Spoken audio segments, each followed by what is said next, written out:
Fala pessoal, o Lula está nos Estados Unidos e a extrema-direita está desesperada. Enquanto Flávio Bolsonaro e sua turma tentam queimar o filme do Brasil e pedir intervenção estrangeira, o governo Lula mostra como se faz diplomacia de verdade.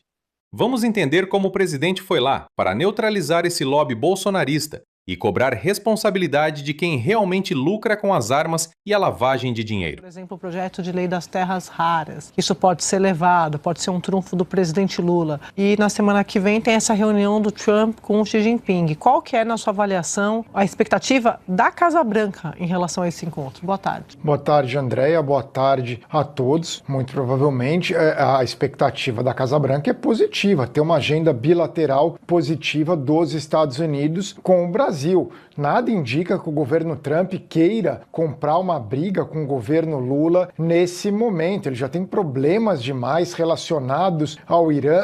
É um contexto completamente diferente do Zelensky, do Ramaphosa naquela ocasião. O presidente Trump sempre elogiou o presidente Lula do Brasil. O inverso não é verdade. O presidente Lula já uma série de vezes criticou o líder americano, inclusive recentemente, mas ambos têm o interesse de que essa reunião seja um sucesso. O Trump sempre gosta de mostrar bons resultados em negociações. Tem um cenário com um líder de esquerda, o Albanese, da Austrália, que ele também acabou fazendo um acordo com o líder australiano, o primeiro-ministro australiano, que era de esquerda. Nada impede que ele faça o mesmo com o presidente do Brasil. Ele nunca tratou o Lula como ele tratou o Petro da Colômbia. Ali sim havia um atrito muito claro. Nem vou comparar com o Maduro. Maduro era um ditador, é outra situação. Então, muito provavelmente a ambição é de que transformem essa reunião num sucesso. A grande questão, eu acho que não é na reunião em si, porque tanto o presidente Lula quanto o presidente Trump são políticos hábeis, gostem deles ou não, mas os dois são muito hábeis, os dois já indicaram que tem química um com o outro e os dois vão querer algum acordo. Agora, na coletiva depois, pode ser que ali tenha algum mal-estar, mas ambos são experientes.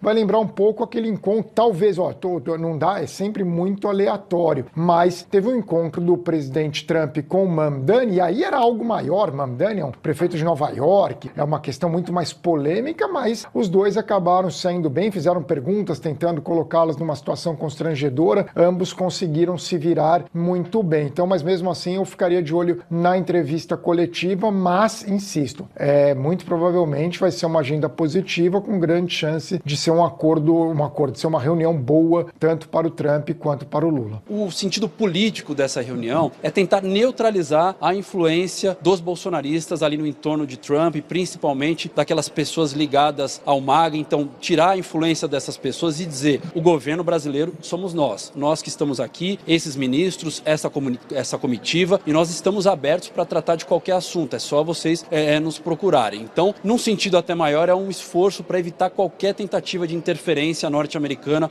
no processo eleitoral. Agora, falando especificamente combate ao crime organizado, prioridade número 1, evitar qualquer iniciativa de classificar as facções brasileiras como terroristas. Então, o André Rodrigues, também o ministro da Justiça, Wellington Lima e Silva, eles vão argumentar que crime organizado é uma coisa, terrorismo é outra coisa, vão elencar ali as prioridades, do ponto de vista de enfrentar o crime organizado, a parceria entre Brasil e Estados Unidos, os acordos que já existem, e vão propor novos acordos de cooperação em tema de lavagem de dinheiro, recuperação de ativos, tráfico de drogas, etc. Então o Brasil quer ocupar essa agenda. E a expectativa é positiva, ninguém acha que vai ter pegadinha, porque teve esse telefonema no final de semana, no feriadão, e foi um telefonema bastante positivo. Então isso animou o governo brasileiro também, eu sei que você tem apuração. Sem dúvida, assim, do ponto de vista eleitoral, do impacto eleitoral, segurança é o que vai valer para mim nessa conversa de amanhã, né?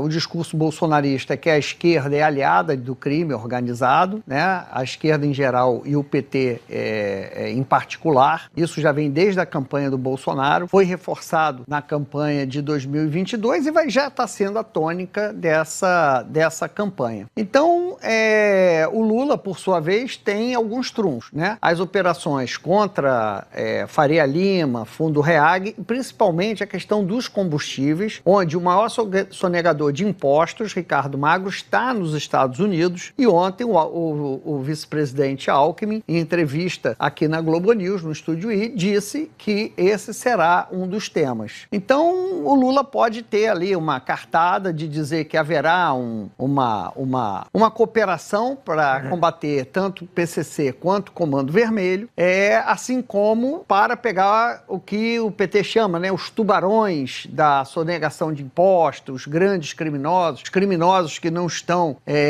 nas periferias, escondidos nas periferias do Brasil, mas vivendo vidas de bilionário no exterior. Então, esse vai ser um ponto fundamental, enquanto a oposição já está hoje dizendo que o Lula, essa questão do terrorismo, é para o Lula proteger as facções brasileiras. Isso faz parte do jogo político, né?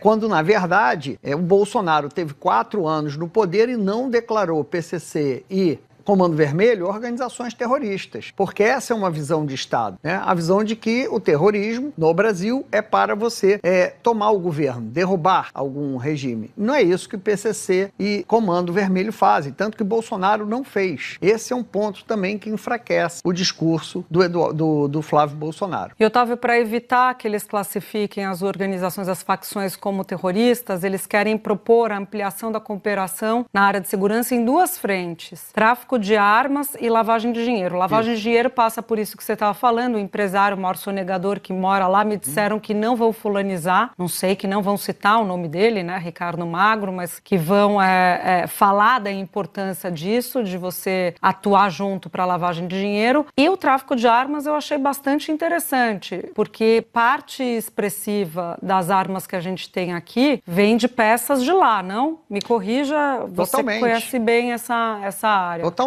Totalmente. E já vem num esquema de peças desmontadas e que são montadas aqui, não é mais a arma completa. Aliás, Territórios, série da Globoplay, mostra muito essa questão. E também inverte um pouco essa lógica de que os países da América Latina são os vilões do tráfico internacional de droga porque produzem a droga. Efetivamente, o Hemisfério Sul, né, o lado pobre da questão, produz a droga, mas essa droga só é produzida com controle de território graças às armas que vêm lá dos países ricos, onde, aliás, também estão os consumidores de drogas. A demanda, os Estados Unidos é um grande mercado consumidor de droga. Enfim,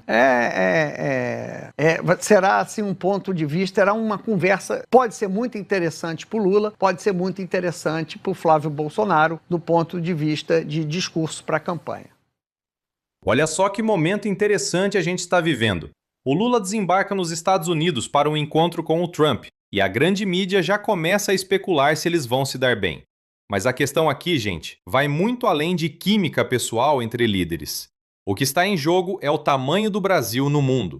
Primeiro, vamos falar do elefante na sala, a segurança pública. A gente sabe que o Flávio Bolsonaro e a oposição adoram aquela narrativa mentirosa de que a esquerda é aliada do crime. Mas olha o checkmate que o governo Lula está dando. Ele foi lá para dizer o seguinte: querem combater o crime? Então vamos parar de hipocrisia. O Brasil está propondo acordos sérios contra a lavagem de dinheiro e o tráfico de armas.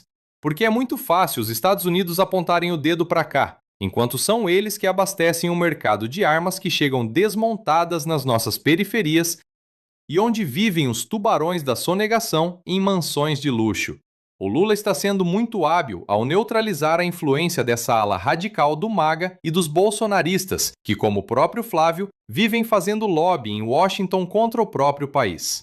O recado é claro: o governo legítimo somos nós. E mais, o Lula está peitando essa ideia absurda de classificar facções brasileiras como terroristas. Por quê? Porque a gente sabe que essa conversa de terrorismo é sempre a desculpa que o imperialismo usa para intervir na política interna dos outros. O combate ao crime se faz com inteligência e asfixia financeira, não entregando a nossa soberania. Além disso, tem a pauta das terras raras. O Brasil tem o que o mundo precisa para a transição energética. Lula não vai lá como um subordinado, ele vai como um parceiro que tem trunfos. Enquanto o Trump foca na disputa dele com a China, o Lula foca no interesse do povo brasileiro. No fim das contas, o que a gente vê é um presidente que entende de política. Ele pode até ter críticas ao líder americano, e tem que ter mesmo, porque o Brasil não é quintal de ninguém.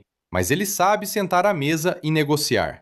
É o Brasil saindo daquela posição de pária internacional, daquele tempo em que se batia continência para a bandeira americana, para um país que exige cooperação real contra quem realmente lucra com o crime, o sistema financeiro e os fabricantes de armas lá do norte.